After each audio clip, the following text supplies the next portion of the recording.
بسم الله الرحمن الرحيم. ألف لام ميم. تلك آيات الكتاب الحكيم هدى ورحمة للمحسنين الذين يقيمون الصلاة ويؤتون الزكاة وهم بالآخرة هم يوقنون أولئك على هدى من ربهم وأولئك هم المفلحون. ومن الناس من يشتري لهو الحديث ليضل عن سبيل الله بغير علم ويتخذها هزوا أولئك لهم عذاب مهين. وإذا تتلى عليه آياتنا ولى مستكبرا كأن لم يسمعها كأن في أذنيه وقرا فبشره بعذاب أليم. إن الذين آمنوا وعملوا الصالحات لهم جنات النعيم خالدين فيها وعد الله حقا وهو العزيز الحكيم. خلق السماوات بغير عمد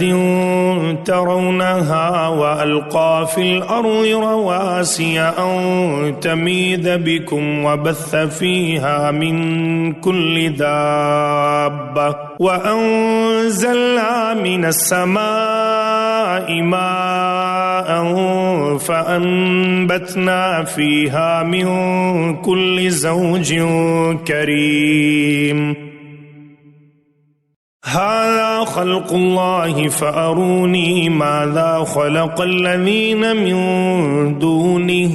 بل الظالمون في ضلال مبين.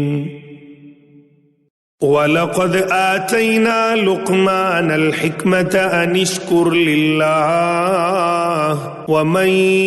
يشكر فإنما يشكر لنفسه ومن كفر فإن الله غني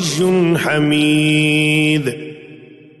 وإذ قال لقمان لابنه وهو يعظه يا بني لا تشرك بالله إن الشرك لظلم عظيم. ووصينا الإنسان بوالديه حملته أمه وهنا على وهن وفصاله في عامين أن اشكر لي ولوالديك إلي المصير. وإن جاهداك على أن تشرك بي ما ليس لك به علم فلا تطعهما وصاحبهما في الدنيا معروفا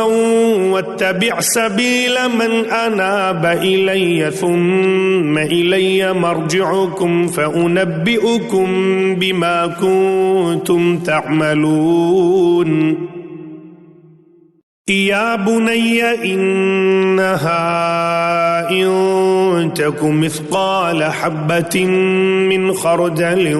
فتكن في صخرة أو في السماوات أو في الأرض يأت بها الله إن الله لطيف خبير.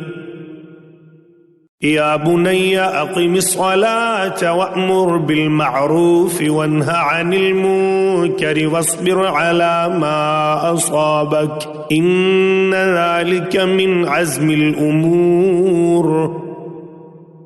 ولا تصعر خدك للناس ولا تمش في الأرض مرحا إن الله لا يحب كل مختال فخور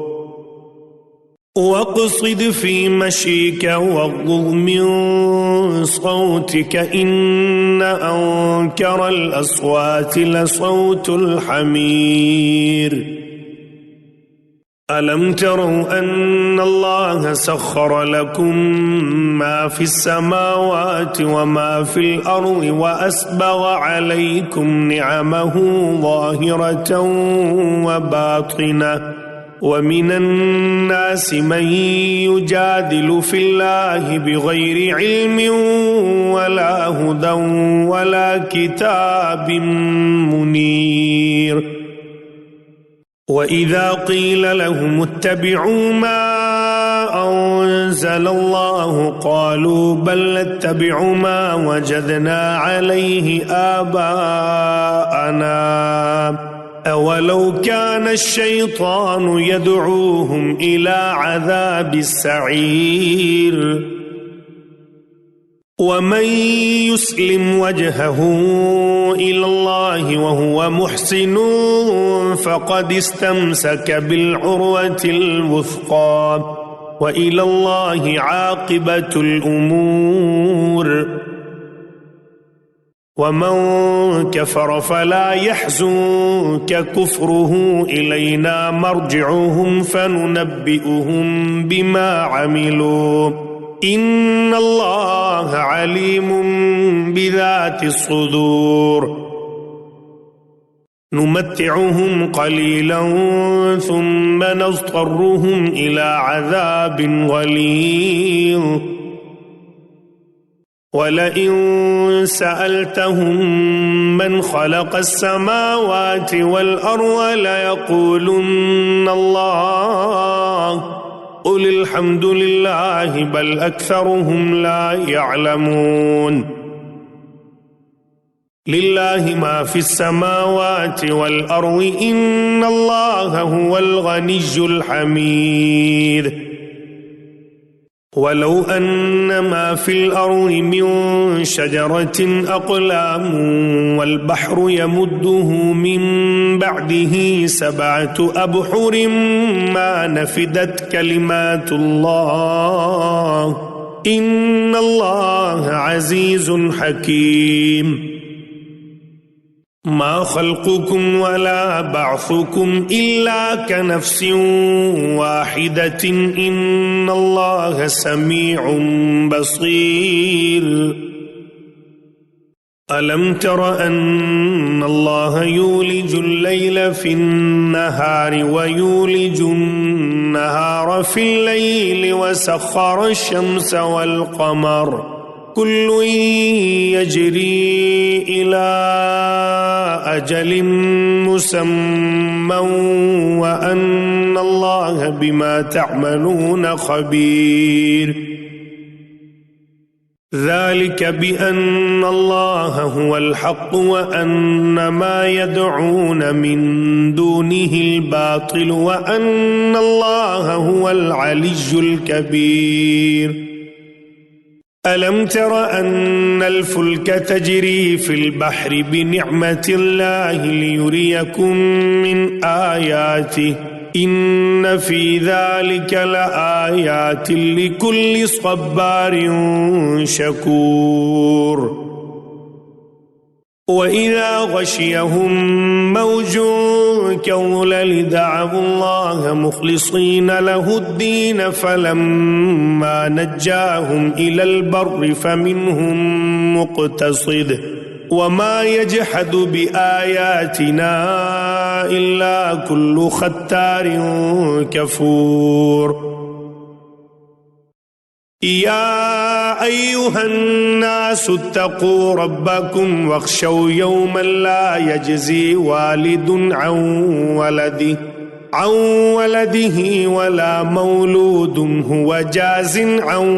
والده شيئا إن وعد الله حق فلا تغرنكم الحياة الدنيا ولا يغرنكم بالله الغرور إن الله عنده علم الساعة وينزل الغيث ويعلم ما في الأرحام وما تدري نفس ماذا تكسب غدا وما تدري نفس بأي أرض تموت إن الله عليم خبير.